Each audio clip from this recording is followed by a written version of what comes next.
It was a moment that felt less like light-hearted British comedy and more like an expertly delivered public execution on national television.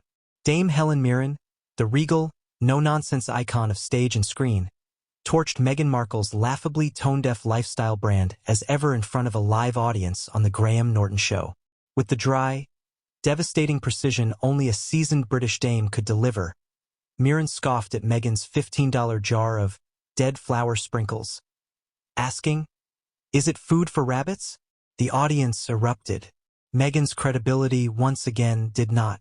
That five-word quip encapsulated what many have been thinking but haven't had the platform or audacity to say aloud. Meghan Markle's brand is a walking contradiction, a hollow echo chamber of pseudo-elitist nonsense, wrapped in recycled Pinterest aesthetics and sold to an audience tired of her relentless hypocrisy. Meghan's as ever brand, tone-deaf, tasteless, and terminally pretentious. Meghan launched as ever as yet another attempt to capitalize on her dwindling fame and her tenuous ties to the British monarchy she supposedly despised. Billed as a wellness brand, it peddles herbal teas, boutique jams, and now, absurdly, dried flower petals meant to be sprinkled on food. But rather than coming across as fresh or innovative, the brand has been widely criticized as out of touch and comically superficial. The flower sprinkles in particular have drawn backlash from food critics and consumers alike, who see it for what it is: overpriced garden waste being repackaged with Meghan's name slapped on the jar. Let's be real, this isn't groundbreaking culinary innovation. It's dried flora with a celebrity sticker. The flowers are supposedly edible, but not in any substantial, nourishing, or even particularly flavorful way. They are aesthetic garnish, designed for Instagram stories and not much else. Which raises the question, who does Meghan think she's helping? Helen Mirren's rhetorical jab, "Is it food for rabbits?" wasn't just humor. It was truth weaponized. It exposed the triviality of a brand that claims to be about holistic living but offers nothing of real substance. It was a stinging critique of privilege masquerading as purpose. From day one, Meghan Markle has framed herself as a crusader for truth, equity, and compassion. But with every new product launch, every Netflix deal, and every media blitz, it becomes clearer. This is not a woman living her truth.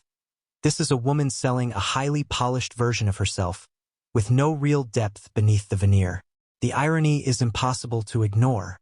This is the same woman who once lamented feeling silenced by the royal family, who now uses her global platform to push questionable commercial ventures with all the series of performances where authenticity is the first casualty.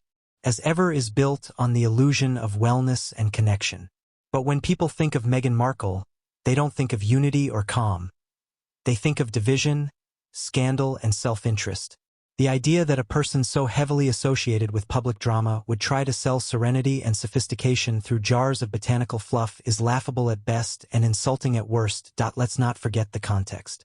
Meghan's flower jars hit the market at a time when millions are struggling with the cost of living. And what does the Duchess of Sussex offer the world?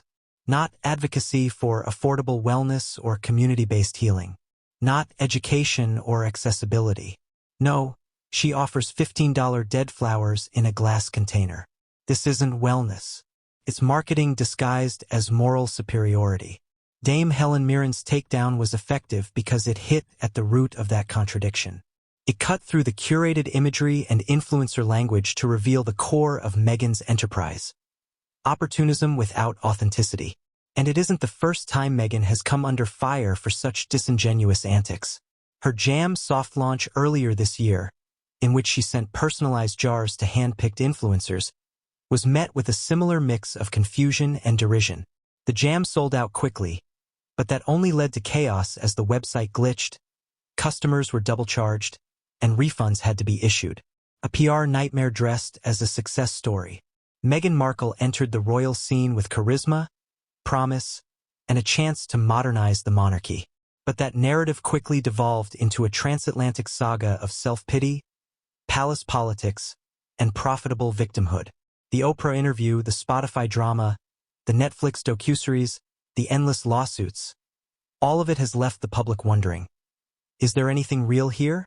Helen Mirren's one-liner wasn't just about flower sprinkles. It was about the exhaustion the public feels when watching yet another Meghan rebrand.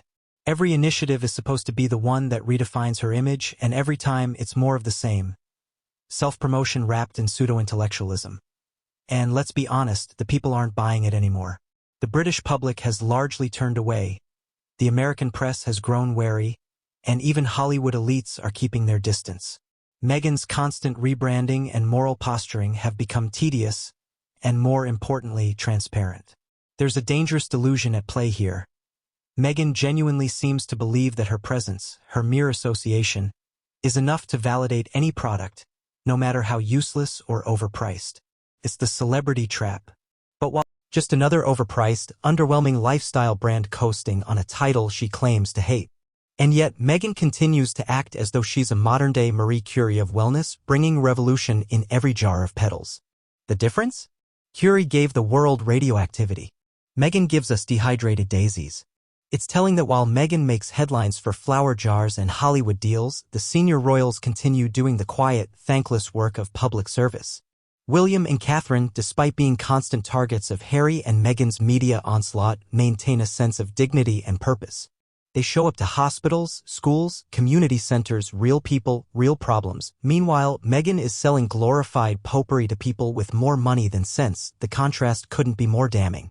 Satire works best when reality is already absurd, and Meghan's flower sprinkles are a masterclass in absurdity. When Helen Mirren asked, "Is it food for rabbits?" she wasn't just being cheeky. She was holding up a mirror, and the reflection wasn't pretty.